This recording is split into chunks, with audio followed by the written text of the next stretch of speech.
Welcome back to Liberty Nation TV. This is Scott Cosenza.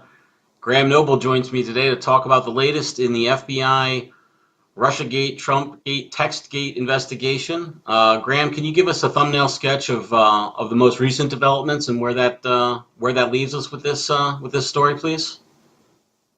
Well, Scott, this is I think a very big story, and it seems to be a constantly moving story. There's a lot of moving parts to it, and there's a lot that we're finding out little by little.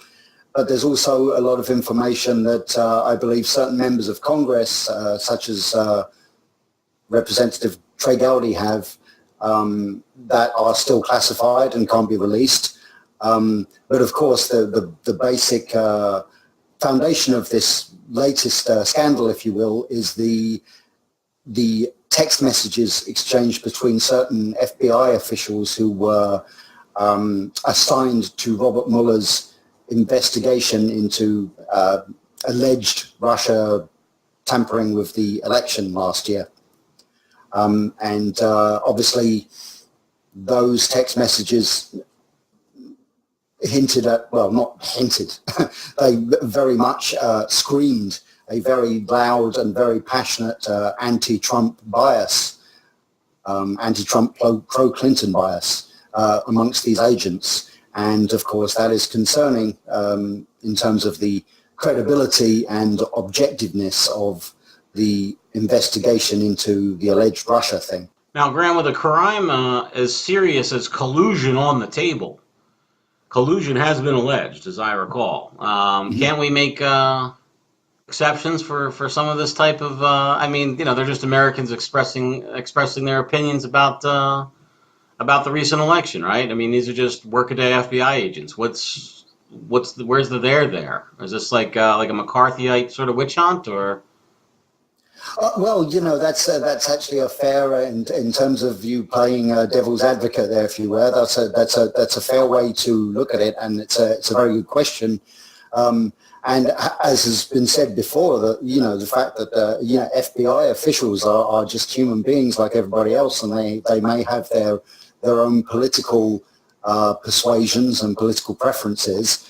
Of course, the big deal about this is that these agents were not just, from the text messages that are out there, they were not just simply not particularly fond of Donald Trump or the idea of him becoming president, but they really just, expressed an almost visceral hatred of him and his supporters. And the problem is that these two agents in question, and we're talking about Peter Strzok here, a counterintelligence expert, and his girlfriend slash mistress, Lisa Page, who is an FBI attorney. I think the level of emotion they were displaying regarding then candidate Trump is so deep that one can't help think, how could they possibly perform professionally and with credibility in an investigation of the campaign of a man who they hate so deeply. And of course, further releases of some more of these text messages show that not only was Peter Strzok aware of the fact that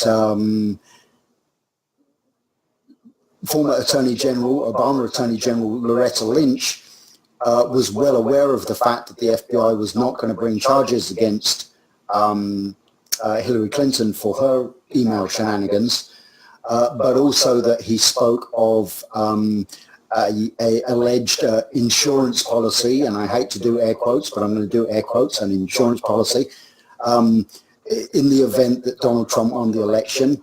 And in another one of these emails, one of the most recently released text messages, he floated the term a secret society and suggested that there was actually a meeting of, who knows, some top FBI officials who may have had a meeting right after the inauguration, the day after the inauguration, in fact.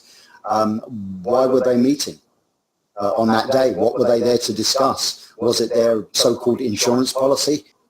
Well, Graham, if the Attorney General of the United States can meet with the husband of the accused of an important criminal investigation on the tarmac, and that not be a conflict of interest, I don't understand why a bunch of text messages from some FBI agents could be. Maybe we'll learn more by reading your continued coverage and analysis of this work on LibertyNation.com. I will certainly stay tuned to it. For Graham Noble, this is Scott Cosenza and LNTV. Thank you for joining us.